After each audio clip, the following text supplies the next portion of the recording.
Você já parou para pensar que falar demais pode estar te afastando do propósito de Deus? Que às vezes, o excesso de palavras pode se transformar em uma barreira entre você e aquilo que o Senhor quer realizar na sua vida? A gente vive em um tempo em que todo mundo quer opinar, quer ser ouvido, quer reagir. Mas será que a gente está ouvindo? Será que estamos discernindo o momento certo de falar, o momento certo de calar e, principalmente, o momento de deixar Deus agir?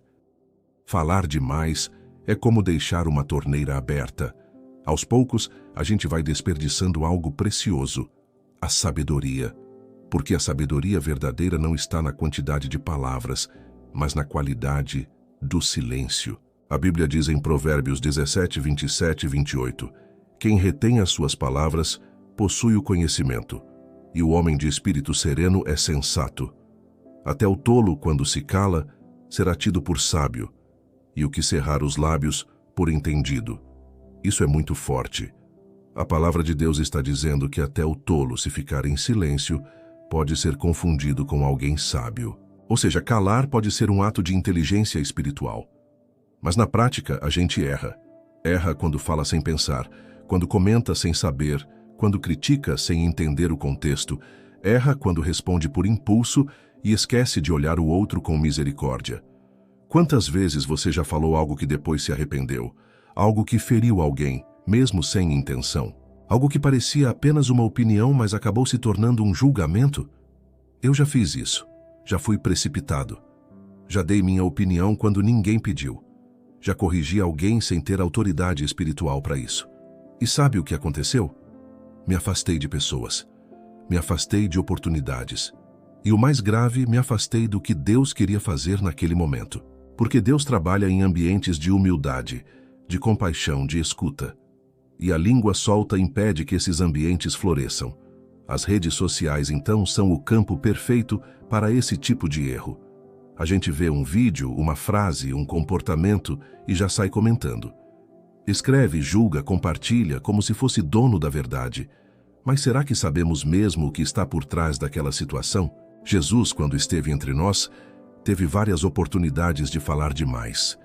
Mas ele escolheu o silêncio muitas vezes. Diante de Pilatos, diante das acusações, ele ficou em silêncio. Porque o silêncio de Jesus falava mais alto do que qualquer palavra humana. Era o silêncio de quem conhece a verdade, de quem não precisa provar nada, de quem confia plenamente no Pai. E nós? Confiamos no Pai o suficiente para ficar em silêncio quando tudo em nós grita para responder? Confiamos o bastante para deixar que Deus defenda a nossa causa em vez de tentar convencer os outros? Eu precisei aprender isso com dor. Tive que me calar quando queria gritar. Tive que ouvir críticas em silêncio, sem revidar. Tive que ver pessoas me julgando sem saber da minha caminhada e confiar que Deus estava vendo tudo. E sabe, foi nesses momentos de silêncio que mais senti a presença de Deus. Porque o silêncio também é um lugar de encontro. Quando a gente se cala por sabedoria, o Espírito Santo fala. Quando a gente escolhe não revidar, o céu se move por nós. Silêncio não é fraqueza. Silêncio é força controlada. É saber que você pode falar, mas decide não falar, por amor, por respeito, por temor. Tem um versículo em Tiago 1,19 que diz: todo homem, pois, seja pronto para ouvir, tardio para falar, tardio para se irar. Olha a ordem: ouvir primeiro, falar depois. Mas a gente inverte. Fala primeiro, se irrita depois e ouve por último, quando já é tarde. Isso é falta de maturidade espiritual, porque o cristão maduro não se precipita. Ele ora antes de opinar, ele reflete antes de reagir. Ele tem a busca do Espírito Santo como propósito. Não estou dizendo que você nunca pode falar. Claro que há momentos em que é necessário confrontar, exortar, ensinar. Mas até nesses momentos, a Bíblia nos ensina que devemos falar com amor, com mansidão, com graça. Falar a verdade sem amor é crueldade. Falar com dureza, mesmo com razão, pode destruir alguém que já está ferido. E o nosso chamado é para curar, não para ferir. Para levantar, não para derrubar. Para amar, não para apontar. Por isso, essa mensagem é um convite à reflexão. Quantas palavras você tem desperdiçado? Quantas conversas você teve que só serviram para inflamar o ego ou ferir corações? Será que você está usando a sua boca para abençoar ou para atrapalhar o mover de Deus? A língua é um poder tremendo. Com ela podemos levantar ou destruir. Com ela podemos profetizar vida ou espalhar morte. A Bíblia diz em Provérbios 18:21, a morte e a vida estão no poder da língua. O que bem a utiliza, come do seu fruto. Então, que fruto você tem colhido? E mais importante, que fruto você está semeando com suas palavras? Talvez você esteja passando por um momento difícil. Alguém te ofendeu, você se sentiu injustiçado, e tudo em você quer reagir, quer responder, quer fazer justiça com as próprias mãos.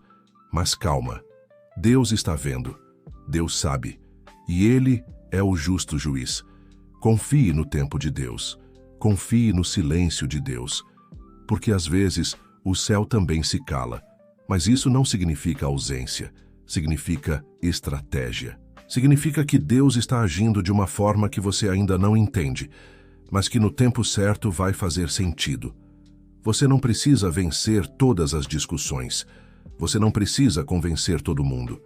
Você não precisa provar nada para ninguém. Você só precisa ser fiel à voz de Deus. E essa voz muitas vezes nos chama ao silêncio, à oração, à espera. Seja sábio, fale menos, ouça mais, ore mais ainda. Deixe que suas palavras sejam poucas, mas cheias de vida. E quando for necessário falar, que seja com graça, com verdade e com amor. O mundo já está cheio de vozes que acusam. O céu precisa de pessoas que escolhem amar. O mundo está cheio de dedos apontados. O céu procura mãos estendidas. O mundo grita, mas o céu sussurra, e só ouve quem aprende a se calar. Que o Espírito Santo te ajude a vencer a pressa de falar. Que ele te ensine o poder de uma palavra certa na hora certa. E mais ainda, o poder de um silêncio que cura, que protege, que edifica. Se você foi ferido por palavras duras, perdoe, libere. Não carregue esse peso. E se você feriu alguém, peça perdão. Humilhe-se. Mostre que o amor é maior do que o orgulho. A maturidade espiritual começa quando a gente entende que cuidar da própria vida é mais importante do que comentar a vida dos outros. Que orar é mais eficaz do que criticar. Que amar é sempre a melhor escolha, mesmo quando dói. Então, da próxima vez que você sentir vontade de reagir, pare, respire, ore, peça discernimento. E se não for para edificar, escolha o silêncio. Porque às vezes, o silêncio é a linguagem mais poderosa do amor. E no fim das contas, o que Deus quer de nós não são discursos bonitos, mas atitudes que refletem o coração dele. Que Deus abençoe sua boca, seus pensamentos, suas reações. Que ele te ensine a falar com sabedoria e principalmente a ouvir com o coração. Que suas palavras sejam sementes de vida e seu silêncio um abrigo de paz. Amém.